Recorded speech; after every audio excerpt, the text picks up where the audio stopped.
was the ridiculous situation which still persists in some, BBC say, of half hours, comedies being half hours and dramas being an hour, and that's not really simple as that, is it? As we know from some great half hours, particularly that blur the lines. So I mean, people like Netflix, I think, and others are now merging their departments, so that you won't have to make that tricky decision. Does it feel like you're writing something different to you, or it doesn't really? Because I am quite joke oriented, and they're not jokes as such, obviously, but they are. Just to keep the fun going. I'm quite simple personally. I do like to, even in the Durrells, I do like to have comedy bubbling under. And my defense is that that's life. We're suffused with comedy and banter, and and sometimes it's annoying, and sometimes it's just it's a way of avoiding serious issues.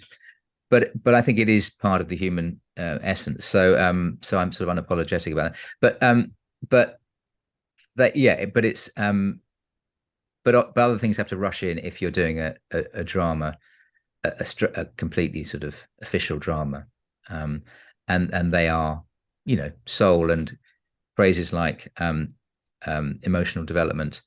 No, what's the one?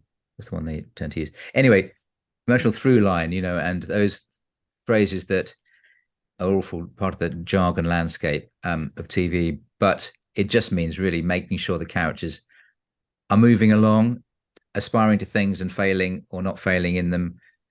They are changing in drama. That's again the classic difference between comedy and drama. In comedy, you end the show exactly where you started in terms of emotional development and everything else. You used to possibly. Again, this is and I, but this is part of the blurring, isn't it? And comedies now tend to be half hours, tend to be serials rather than complete one-offs. That's a quite a big difference, I think.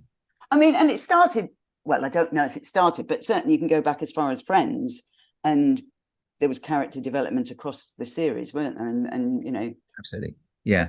Famously, there was "we're on a break, we're not on a break," and all of that. Yeah. Although that was mainly plot, wasn't it? Really, I mean, that was things happening. Yes, that was more plot. But yeah, there were. I mean, Rachel. She moved from being a ditzy, privileged girl, young. She was a girl, I think. Well, yeah. Anyway, young woman in Manhattan, and grew up and retained her essential. Well, I don't know. Well, you've watched the show, so whatever you want to call it. But and I think but I would say it's more of a Joey didn't really develop, did he? And we loved him for not developing. We embraced his lack of